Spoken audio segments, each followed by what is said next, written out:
Teknologi kecerdasan buatan generatif makin berkembang mengubah masa depan lapangan pekerjaan. Berbagai studi dan juga jejak pendapat perlihatkan pro kontra penggunaan AI di dunia kerja, juga kekhawatiran warga Amerika Serikat akan kelangsungan karir mereka. Bagaimana para profesional diaspora Indonesia menyikapi hal ini? Canggihnya kecerdasan buatan meningkatkan kecemasan akan masa depan pekerjaan. Menurut survei YouGov tahun 2024, 36 pekerja tetap dan paruh waktu di Amerika cemas AI akan merebut pekerjaan mereka.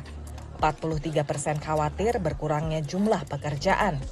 Sementara di antara pekerja yang sudah menggunakan AI, 20% sangat khawatir risiko perubahan karir. The areas that typically are the last to get cut is the builders and the sellers. So the engineers and the salespeople within enterprise software, they're the last to get cut. Those are the highest on the totem pole. It is pretty easy for most companies to cut 10 to 15% of their employee base right now, particularly after the run in hiring that we saw over the last 2 years, and not really skip a beat. Meaning that these types of cuts would not impact their ability to grow, their ability to sell, and even their ability to innovate. Laporan World Economic Forum menyebut 85 juta pekerjaan pada tahun 2025 akan terpengaruhi kecerdasan buatan. Bidang keuangan dan akuntansi yang ditekuni Olivia Ranakusuma 20 tahun lebih disebut sebagai salah satu yang terimbas.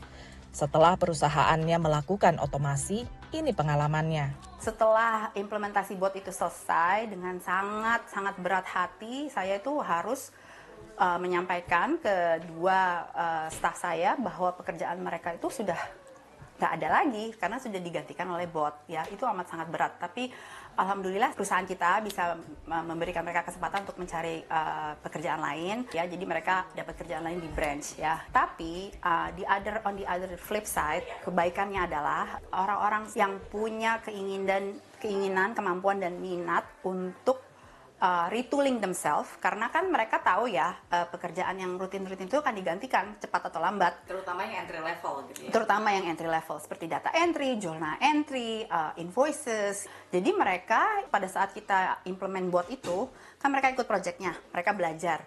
Kita kerja dengan orang IT, kita kerja dengan orang teknologi. Mereka mengerti how the system work gitu ya, dan pada akhirnya orang-orang inilah yang di tim saya adalah orang yang menurut saya nantinya akan amat sangat dibutuhkan. Mereka ngerti data, mereka ngerti sistem, mereka ngerti otomasi. Penguasaan AI sebagai satu cara menjamin kelanggengan pekerjaan juga diyakini Haris Kuncoro, arsitek di Baltimore, Maryland. Kalau bagi saya sebetulnya AI itu tidak akan menggeser pekerjaan manusia, tapi orang yang menguasai AI itu akan menggeser orang-orang yang tidak mengetahui. Jadi apa? Kita harus hidup berdampingan dengan mereka. Itu kan hanya 2 dimensi, itu kan hanya tampilan.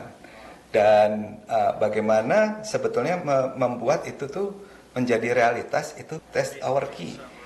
Membuat pengalaman orang supaya bisa menikmati apa yang sudah dihasilkan dari AI itu test our part.